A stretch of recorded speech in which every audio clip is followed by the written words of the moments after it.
서해 공무원 피격 사건과 탈북어민 강제 북송 의혹을 수사하는 검찰이 박지원 전 국가정보원장을 출국 금지하고 서훈 전 원장에겐 귀국 직후 통보 조치를 내렸습니다. 국민적인 관심이 큰 사안에 대한 실체적 진실을 신속하게 규명하기 위해서라는 게 검찰의 설명입니다. 우철희 기자의 보도입니다. 문재인 정부 대북 관련 사건을 수사하고 있는 서울중앙지방검찰청이 국가정보원에서 고발한 두 전직 원장에 대한 강제적인 조치에 나섰습니다.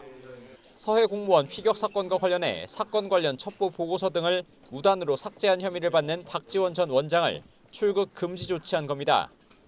탈북어민 강제 북송 의혹과 관련해 합동 조사를 조기에 강제 종료시킨 혐의 등을 받는 서훈 전 원장은 미국 체류 중인 것으로 알려져 귀국 직후 검찰에 통보되도록 조치했습니다. 검찰 관계자는 국민적으로 관심이 큰 사안에 대한 실체적 진실을 신속히 밝혀야 하는 상황에서 수사 지연을 막기 위한 조치라고 설명했습니다. 두 전직 국정원장 외에도 사건 관련자들에 대해 출국 금지 등 필요한 조치를 취했다고도 밝혀 출국 금지 대상자가 더 있을 가능성도 시사했습니다. 박지원 전 원장은 출국 금지가 알려진 뒤 자신의 SNS에 예나 지금이나 검찰에 보여주기식 뒷북치기는 검찰총장 출신 대통령 정부에서도 계속된다고 비판했습니다.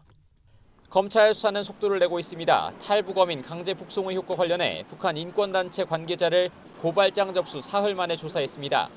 이 단체는 어민 송환 당시 의사결정에 깊이 관여한 정의용 전 청와대 국가안보실장과 김현철 전 통일부 장관 등 11명을 직권 남용 혐의 등으로 고발했습니다. 귀순 의사가 있었다고 하면 거기에 따라서 대한민국의 사법 절차에 따른 수사와 재판이 진행되었어야 함에도 그런 절차를 무시하고 강제 추방한 이유가 뭔지. 검찰은 지난 13일 국정원 압수수색에서 확보한 자료 분석에도 본격 착수했습니다. 포렌식 전문 검사까지 파견받은 상황에서 국정원으로부터 제출받은 서버 기록 등 자료에 박지원, 서훈 전 원장을 비롯한 윗선의 지시 정황이 남아있는지 확인하는 데 주력하는 것으로 전해졌습니다.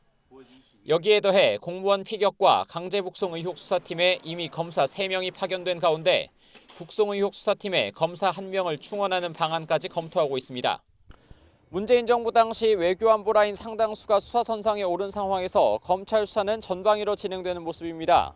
조만간 공무원 피격과 어민 북송에 직접 관여했던 인물들의 소환에 이어 국방부를 비롯한 관계부처들의 추가 압수수색도 이어질 전망입니다. YTN 우철입니다.